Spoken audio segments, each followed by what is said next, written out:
ladies and gentlemen, the next speaker is, how to say, inspired me a lot over the years. Became my mentor since 2010. And is a great example how you can celebrate life and change the world through an investor's perspective. He sees the fun in life. For instance, in 2009, GIN, the Global Impact Investors Network, was founded. Then he and his wife thought in 2010, we missed the tonic. Why don't we found a tonic to make the world complete? So that's a bit about Charly. Without Charly, by the way, your iPhone would not have an operating system. He was working at Apple and next to Steve Jobs in his early days. He's doing a million interesting things. And he will share with you today his vision on the impact investing space. He will challenge the status quo. Charly, welcome to the stage.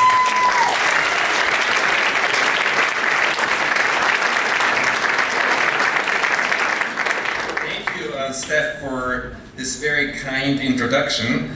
And I'm privileged to call you a long-term friend and collaborator and co-conspirator, to co-create what we deserve.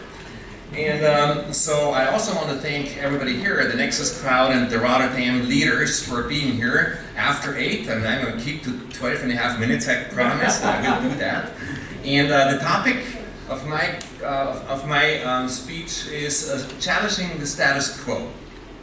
So I'm an impact investor, and as an impact investor, I'm constantly challenging the status quo of the financial industry.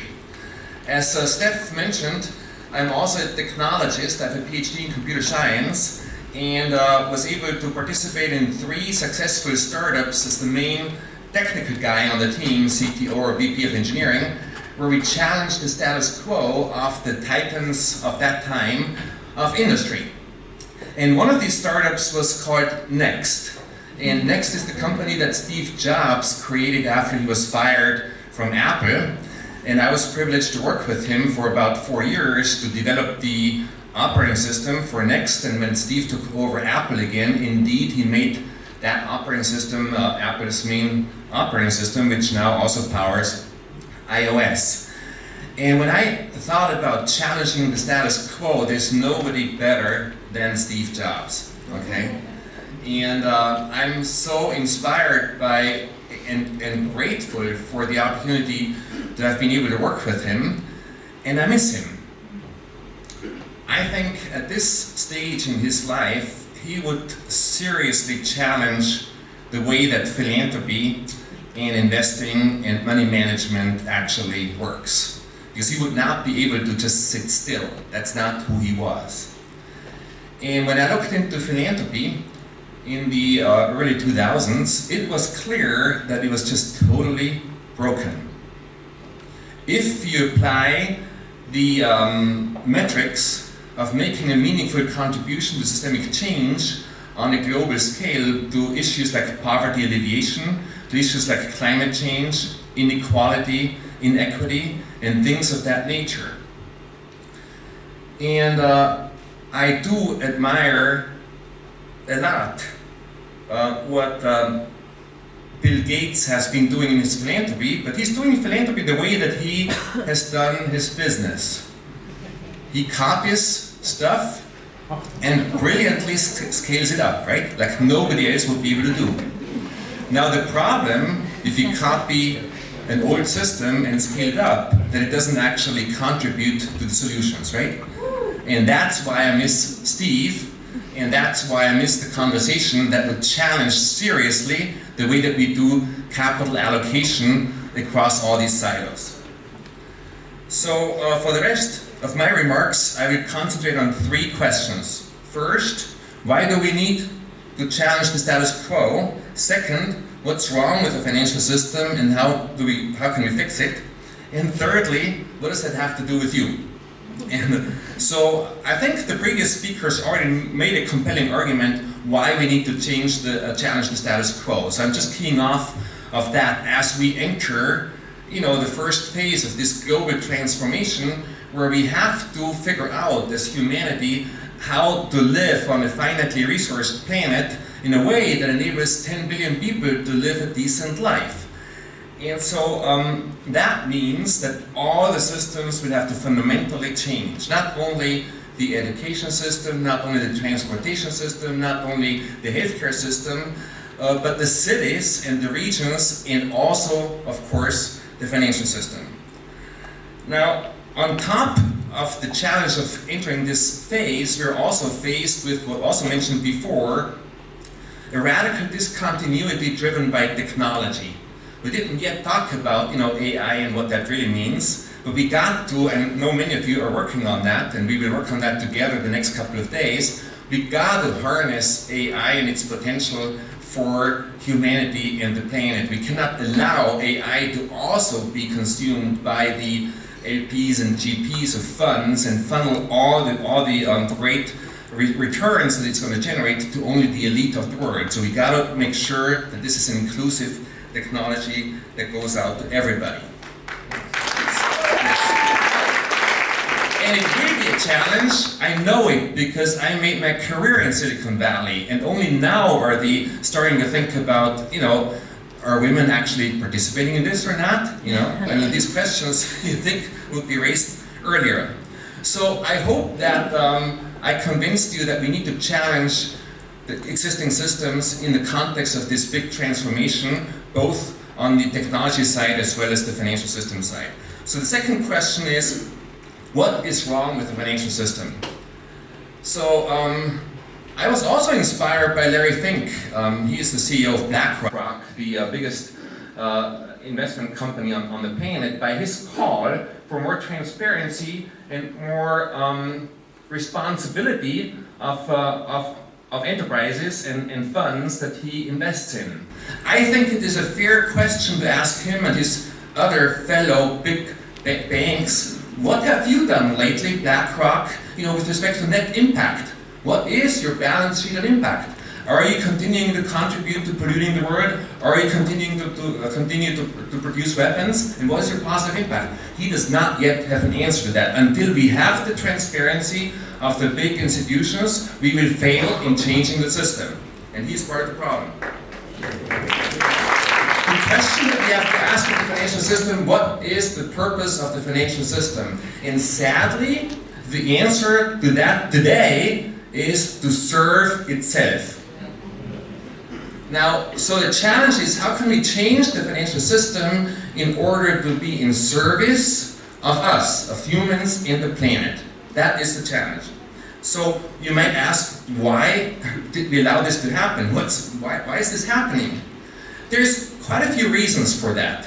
And one of them is we're running the system on a false theory. On a blatantly false theory. It's called modern portfolio theory. It has nothing to do with modern. It's 60 years old and it's plainly wrong. They confuse us with rational investors as if we were robots making decisions. I'm sure that you're convinced that I'm not one. And I have like 120 beautiful 100%ers with me who are totally wanting to make a difference in a systemic change in this world, right? It wrongly assumes that what they cannot explain is okay to leave outside the system, externalities. Macroeconomists, climate change, social inequality, it's an externality. Don't worry, we make you a lot of money. We don't accept that. We got to internalize those externalities in it. And most strongly, they pretend as if it's a one-way street, as if we don't have an impact on the system. Hello, Goldman Sachs tanking countries like Greece, no impact. Hello, 2008 and 2009, as the subprime almost collapsed the wrong financial system. It should have collapsed, and then we could have built it better, but it didn't. Because the same people who designed it were called in to fix the problem, right? Obama made one mistake, at least, and that was one of them. So you see, we need to, it's a difficult issue, but we can tackle it, and I'll show you how. Modern portfolio theory has to change, and we have to make it work for us and not for enriching the rich and increasing the inequality. So impact investing, I see, as one of the major leverage points to do that. So think about us, impact investors. We're not driven by the fear of losing money. We're driven by the joy of making a positive impact. So our investment meetings are not, God, how can we hedge against this and hedge against that? No, how can we actually channel our money, our wealth, to the change that we want to see? We impact investors, we don't see impact investing as an intellectual exercise of making money. No, we see it as an expression of who we are, as an expression of the change that we want to see. If you want to look at my portfolio, it's an expression of how I think I can change the financial system, because that's my gig. That's my theory of change. So we are working on very, very important changes in order to start that change, in more earnest. For instance, impact investing right now is only for the rich and wealthy. We need to democratize that. We're working on democratizing it with social stock exchanges, with new products, with crowdfunding and crowdsourcing platforms, and then unleashing the learning algorithms and feedback loops to then serve better that whole population. We're questioning, and actually we don't accept the way that venture capital works with respect to making an impact. Venture capital is structured in order to make a one-time financial exit with maximum financial return with no discernible concern about sustainable impact. No wonder that it doesn't work for us, where we just are the opposite.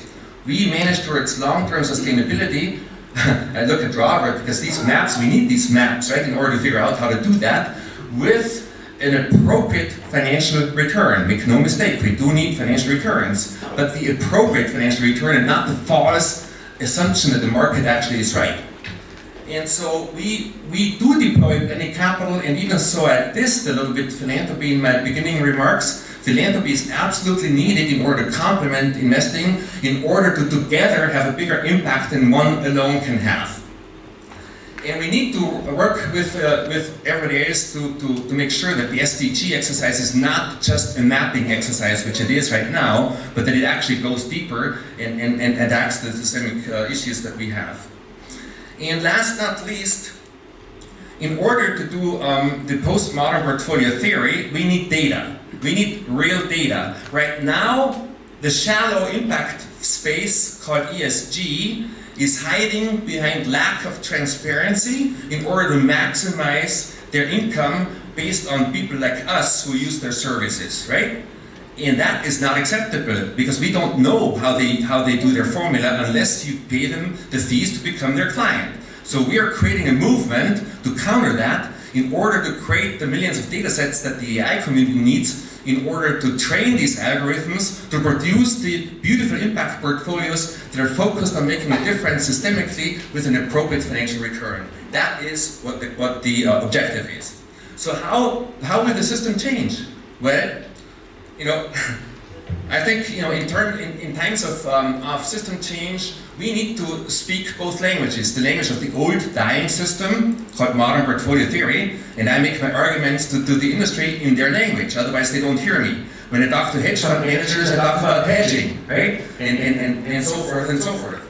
And I drive a hybrid car, that runs on fossil fuels and electricity. That will be like weird in 10 years, because it's a sign of the change of the system in transportation, right? In finance, we don't have yet invented the new language, so we need to co-invent that, and we all get the chance to actually implement it after the next financial crash happens, because that dislocation will allow us to make a meaningful change. When Hemingway was asked about how a friend of his went bankrupt, and he said, very slowly at first and then all at once. That's how it's going to happen. So the last and most important question is, what does that have to do with you? I did talk about the tectonic shift that is happening to the financial system and all other systems, including cities and regions, which is based on 3 megatrends. I talked about 2, sustainability, including climate change, and technology. And the third one is actually as important as the other 2. I'm not going to spend as much time on it, don't worry, so I'm going to do 2 more minutes. But it is consciousness and awareness. So I think that you, particularly the ones that are part of Nexus, are an instantation, a visible sign of that. You're not happy anymore with just having a job, back to the guys, and they're mostly guys who manage your pensions, right? And they have a job. it's not their life's purpose to have lead a meaningful life in beating a benchmark, right? But you want to have that, and that's a legitimate need. So let me conclude then with the thought that to tie together the consciousness piece a little bit more before we move on. So I know, and you know probably, that the impact of your life is a direct expression of who you are inside, of the human being that who you are, right? And therefore it's so important, really, and you cannot say that it's not me, I didn't make that decision. You know, we're responsible for our lives. And the choices that you make, including in the next 2 days, and what, if any, changes you do, are a choice that you have. And humanity's trajectory right now is a direct expression of humanity's awareness and consciousness of the issues that we have. And right now, that awareness and consciousness is mixed, right? And it could go this way and that way, and therefore, you know, I've dedicated the rest of my life to make my small contribution to this change, right? To elevating the consciousness of all of us together, because only the joint consciousness, like Gaia, you know, has shown us before, you know, can make that difference. So you need to decide how you want to participate in that. And you have 3 choices. You co-lead, you follow a leader, or you're going to have a very difficult life because things are going to happen to you that you don't understand and you feel like a victim, right? And so to the Nexus folks in here, I ask you to get involved, you know, as you go back to your regions and reflect on your values, align your life with it and everything else that you have. And to the city leaders in this room, I say, take a modern systemic leadership approach, as that was discussed before, and business as usual is not an option. Reimagine the possibilities, you know, across these silos, and together we can co-invent, co-lead, and co-create the vision that we deserve. And remember, always challenge the status quo. Thank you.